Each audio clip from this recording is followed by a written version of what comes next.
నమస్తే. ఇన్నాళ్ళు నన్ను సపోర్ట్ చేస్తూ, ఎంకరేజ్ చేస్తూ మీ ప్రేమని నాకు అందిస్తున్న ప్రతి ఒక్కరికి కృతజ్ఞతలు. అలాగే ఈ వీడియో కూడా ఖచ్చితంగా మీకు ఉపయోగపడుతుంది. లైక్, షేర్ అండ్ సబ్స్క్రైబ్ చేసి మీ సపోర్ట్‌ని నాకు అందించండి. అలాగే ఈ వీడియో పట్ల మీకున్న అభిప్రాయాన్ని కామెంట్ సెక్షన్‌లో కామెంట్ చేసి తెలియజేయండి. ఇప్పుడు వీడియోని చూద్దాం. నమస్తే. Welcome to our channel. నేను పద్మిని. ప్రస్తుతం మనతో పాటు ప్రముఖ astrologer, numerologist and life coach Sudha గారు ఉన్నారు. మాట్లాడదాం. సుధా గారు నమస్తే అండి. నమస్కారం పద్మిని. బాగున్నారా సుధా గారు? Fine fine. నువ్వు ఎలా ఉన్నావు? నేను బాగున్నాను. After long time. Correct correct. ఏయో పనులు తెలుసు కదా, నీకే ఆల్రెడీ చెప్పాను కదా. నడిచిపోతుంది అంతే, life has to go on. Good to see you again. Yeah, thank you. Right. మీరు చాలా ఏళ్ల నుంచి ప్రాక్టీస్ లో ఉన్నారు ఆస్ట్రాలజీ అనేది. అది నాకు తెలుసు. నాకు పర్సనల్ గా కూడా చాలా ఏళ్ల నుంచి కూడా పరిచయం మీరు. సో రాశి వైజ్ మనం ఒకసారి చూసుకుంటే చాలా మంది రాశి ప్రకారమే చూసుకుంటూ ఉంటారు. వాళ్ళ అంటే లగ్నం మేజర్ రోల్ ని ప్లే చేసినప్పటికీ చాలా మందికి తెలియదు. కానీ రాశి ఓకే, నక్షత్రం ప్రకారం కూడా రాశి ఉంటుంది కాబట్టి ఆబ్వియస్ గా మరి రాశి వైజ్ చూసుకుంటే ఏ రాశి వాళ్ళు ఏమేమి పరిహారాలు చేసుకోవాలి for the better well being అనుకోవచ్చు, లేకపోతే ఒక పీస్ఫుల్ లైఫ్ ని లీడ్ చేయడానికి అనుకోవచ్చు. అలాగే జమ్ స్టోన్స్ నాకైతే చాలా చాలా పర్సనల్ గా నేను చాలా నమ్ముతాను. మన దగ్గర జెమాలజిస్ట్ కూడా ఉన్నారు, సర్టిఫైడ్ జెమాలజిస్ట్ ఉన్నారు. అయితే మరి ఆ జమ్స్ కి గురించి కూడా మీరు వివరంగా ఒకసారి చెప్పండి సుధా గారు. మరి రాశి వైజ్ మాట్లాడుకుందాం. తప్పక రాశి వైజ్ వెళ్దాం, ఎందుకంటే వాళ్ళకి కూడా అర్థం అవుతుంది. సో దాన్ని బట్టి కాకుండా మనం డిఫరెంట్ గా చూస్తాము, బట్ మాట్లాడుకోవడం ఎందుకంటే 12 రాశులే కనుక దాని గురించి మాట్లాడుకోవాలి. రాశుల వారీగా ఏ రాశి వాళ్ళు ఎలా ఉంటారు, ఏ జమ్స్ వేసుకోవాలి, అలాగే ఎట్లాంటి రెమెడీస్ ని ఫాలో చేయాలి అనేది చాలా బ్యూటిఫుల్ గా ఎక్స్ప్లెయిన్ చేస్తున్నారు. ధనస్సు రాశి నేను విన్నది ఏంటంటే చాలా ఓపికతో ఉండేటటువంటి రాశి ఏదైనా ఉందంటే ధనస్సు. మహానక్షత్రాలు ఉన్నాయి. సహజ నవమ స్థానంలో ఉండేటటువంటి రాశి ధనస్సు రాశి. చెప్పండి ధనస్సు రాశి గురించి ఒక్కసారి మీ ద్వారా, అలాగే ఎట్లాంటి రెమెడీస్ చేసుకోవచ్చు ఇవి కూడా. Very simple. ఏంటంటే very extremely knowledgeable people and sensitive people అని చెప్పాలి వీళ్ళు. అట్ ద సేమ్ టైం ఫ్రెండ్లీగా కూడా ఉంటారు. సౌమ్యం అని చెప్పారు ఇందాక, అలా సౌమ్యవంతులు చాలా అని చెప్పాలి. అండ్ నాలెడ్జ్ థర్స్ట్ అనేది వీళ్ళకి ఎక్కువ ఉంటుంది. నేర్చుకోవాలి ఉంటుంది ఎక్కువ. అట్ ద సేమ్ టైం వీళ్ళకి ఏదైనా పట్టుబడితే, నేను పట్టిన కుందేలకి 3 కాళ్ళు అంటే అది నిజమే. ఇంకేం చేయలేవు, వాళ్ళ కిందలుగా నుంచి ఏం చేయలేవు వీళ్ళతోటి. సో అలా ఉంటుంది జనరల్ గా. అంటే వీళ్ళకి నాలెడ్జ్ థర్స్ట్ అనేది ఎక్కువ. నేను ఆల్రెడీ జాతకాలు చూసిన, అండ్ ఆల్సో ఫ్యామిలీలో కూడా ఉంటూ ఉంటారు కదా. సో వీళ్ళకి చాలా ఉంటుంది. అండ్ ఆల్సో ఉన్నత స్థానానికి వెళ్ళే ఎక్కువ అంటే ఎఫర్ట్ పెడతారు వీళ్ళు. అంత బుద్ధి బలము ఉంటుంది అండ్ ఫిజికల్ స్ట్రెంగ్త్ ఉంటుంది, రెండు ఉంటాయి వీళ్ళకి. మెయింటైన్ చేసుకుంటూ వస్తారు చక్కగాను. నేను చెప్పినట్టు నాలెడ్జ్ కావాలి అంటే అదేంటంటే అది కూడా ఒక థర్స్ట్ అని అందుకనే అన్నాను అనమాట. అస్తమానం చదువుకుంటూ ఉండాలంటే ఎప్పుడు పని చేయాలి? So that is the minus point కదా. అక్కడ ఒక పని చేసి ఒకటి చేసి నేను దాంట్లోనే ముందుకెళ్తాను అనడం ఒక ఇది. కానీ ఇందులో ఏంటంటే ఎక్కువ knowledgeable people, what ever subject they want they will go on study. ఏదైనా అవ్వచ్చు, వేరియస్ స్టడీ. అన్ని స్పిరిచువాలిటీ కూడా చాలా ఎక్కువ ఉంటుంది. మనకి తెలుసు జూపిటర్ రూల్ చేస్తారా, లేకపోతే లగ్నానికి కానీ రాశికి కానీ అధిపతి జూపిటర్. ఇంకేం కావాలి? జూపిటర్ ఎక్కడ ఉంటే అక్కడ ఎక్స్పాన్షన్ అంటే ఏంటి? చెయ్యాలి అనుకుంటే చేయడం, అంతే కదా, ముందుకు సాగడం, అవన్నీ ఉంటుంది. సో చాలా మంచి రాశి యాక్చువల్గాను. 9వ రాశి అనేది సహజంగా వీళ్ళకి డబ్బు ఆకర్షించే ఒక రాశి కిందే చెప్పుకుంటాం. నాలెడ్జ్ ఒకటి కాకుండాను సంపద. ఇదివరకు సంపదకి ఇప్పుడు సంపదకి చాలా తేడా ఉంది. ఇదివరకు సంపద అంటే ఏంటి? Relationship first. అంటే పాడి పంటలు, అంటే గోవులతో కూడా ఉండేది మనకి, అనిమల్స్ రిలేషన్షిప్ ఉండేది. అన్నిటికీ ఏంటంటే జాగ్రత్తగా, అంటే శ్రద్ధ పెట్టి ఒకరిని చూసుకోవడం కానీ సంరక్షించడం కానీ చేసేవాళ్ళు. నేచర్ తో కూడా రిలేటివ్ గా అంతే కదా. ఇప్పుడు గోవులు అంటే ఏంటి? నేచరే ఒక భాగం, అన్ని నేచర్ లో భాగమే. అలాగే ఏంటంటే బంధుమిత్రులతో కూడా వీళ్ళు బాగా, ఈవెన్ మకర రాశి కూడా అలాగే ఉంటుంది. బంధుమిత్రులు అంటే ప్రీతి ఉంటుంది, వాళ్ళు క్లోజ్గా ఉంటారు. క్లోజ్ అంటే ఏంటంటే వాళ్ళ ఫ్యామిలీలోనే క్లోజ్గా ఉంటారు. 2 ఫ్యామిలీస్ని కలపగలే ఒక శక్తి ఉంటుంది వీళ్ళకి. అది ఆడవాళ్ళకి ఉంటుంది, మగవాళ్ళకి ఉంటుంది. ఎప్పుడు మనుషులు కావాలి అనుకుంటూ ఉండేవాళ్ళే వీళ్ళు కూడాను.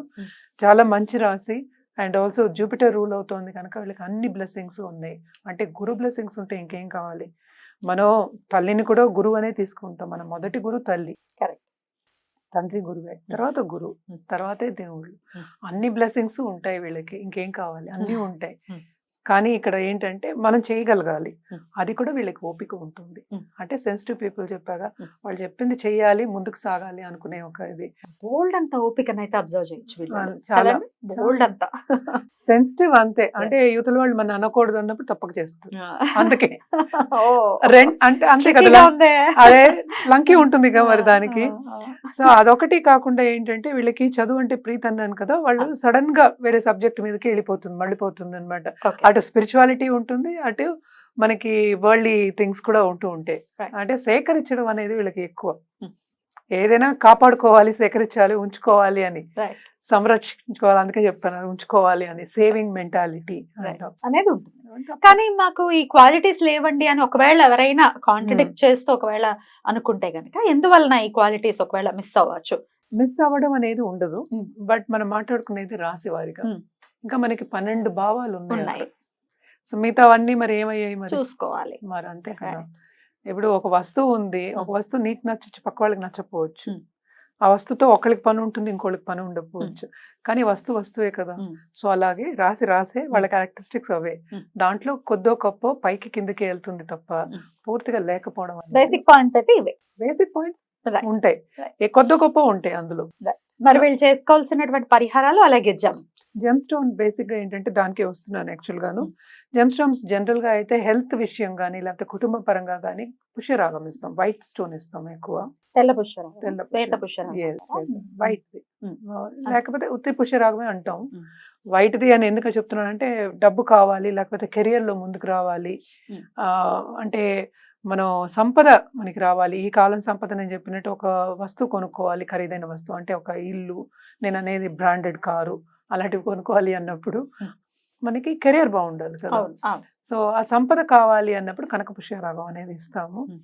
ఈ 2 స్టోన్స్ ఏంటంటే ఎప్పటికీ బెనిఫిట్ కనుక, Hmm. బెస్ట్ బెనిఫిట్ అన్నిట్లో అన్ని గ్రహాల్లోకి కనుక చల్లని చూపు కూడా ఉంది కనుక అన్ని బ్లెస్సింగ్స్ ఇస్తాడు కనుక జూపిటర్. వేసుకుంటే పెద్దగా చెడు జరిగేవి ఎక్కువ ఉండవు. ఇన్ జనరల్ గా అందరికి పడుతుంది అని ఇన్ జనరల్ గా కనక పుష్యరాగం అందరికీ ఇవ్వచ్చు. Hmm. కానీ ఇఫ్ దర్ ఇస్ డిఫరెన్స్ అంటే ఏంటంటే ఏదైనా నెగటివ్ ట్రేట్స్ ఉంటే ఎక్కువ వి వోంట్ అడ్వైస్ అనమాట. పుష్యరాగం అయితే ఎస్, ఎందుకంటే హెల్త్ రీతిగా ఎక్కువ చెప్తాం కనుక అది వేసుకోవచ్చు. మనకి అనాదిగా వస్తున్న ఒక పద్ధతి ఏంటంటే ఈవెన్ మన అమ్మమ్మలు తాతమ్మలు కూడా మనకి పుష్యరాగం ఇయర్ రింగ్స్ అవి వేసుకునేవారు. ఇది అయిన తర్వాత మనకి డైమండ్స్ అయిన తర్వాత అదే సో వేసుకునే ఇప్పుడు కూడా ఇస్తూ ఉంటాం. ఏవైనా మన ఆభరణాలు చేయించుకున్నప్పుడు కూడా పుష్యరాగం వేసుకుంటూ ఉంటాం. కానీ డిఫరెన్స్ ఏంటంటే మనం ఇచ్చినప్పుడు అది రోజు ఒంటి మీద ఉంటుంది కనుక, సో అది వారంట్ అయితేనే అంటే జాతకంలో ఉంటే కన్నా మనం ఇస్తాము. అలాగే పుష్యరాగాలు, కనక పుష్యరాగాల్లో కూడా చాలా డిఫరెన్సెస్ ఉన్నాయి. అంటే ఏంటంటే రేట్లో డిఫరెన్స్, క్లారిటీలో డిఫరెన్స్, కట్లో డిఫరెన్స్, కలర్లో డిఫరెన్స్. సో దాన్ని బట్టి ఏంటంటే రేట్ ఎక్కువ అవుతూ ఉంటుంది. జనరల్గా మనం చెప్పేది 3 క్యారెట్స్ పైన.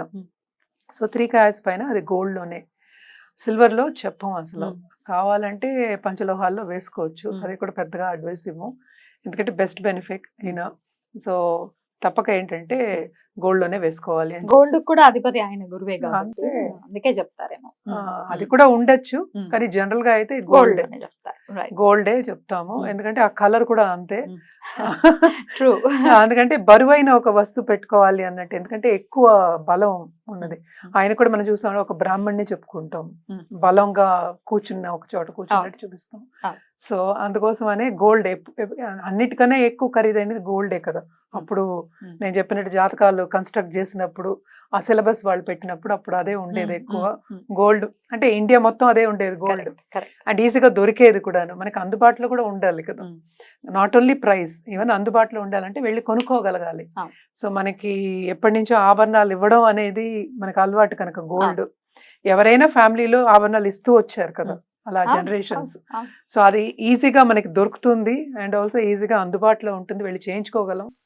గోల్డ్ వేసుకోవాలి, 4 ఫింగర్ కి వేసుకుంటాం, చూపుడు రైట్ హ్యాండ్ ఎక్కువ.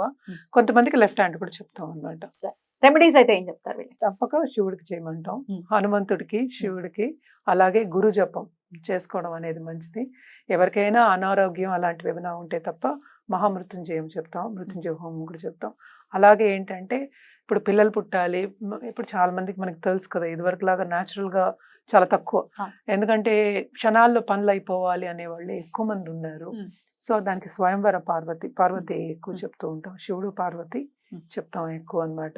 తప్పక ఇవన్నీ చేయొచ్చు. అలాగే నవగ్రహాలకి ఎప్పటికైనా సరే చిన్న పరిహారం అంటే షార్ట్ కట్ అంటే నవగ్రహాలకి థర్స్డే వెళ్ళి శుభ్రంగా ప్రదక్షిణ చేసుకుని దండాలు పెట్టుకుని కోరిక కోరుకుని రావచ్చు.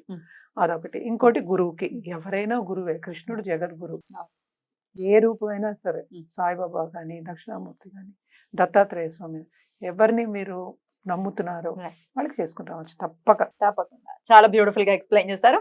Thank you so very much. ఇక నెక్స్ట్ ఎపిసోడ్ లో మకర రాశి గురించి మాట్లాడుకుందాం. నమస్తే అండి.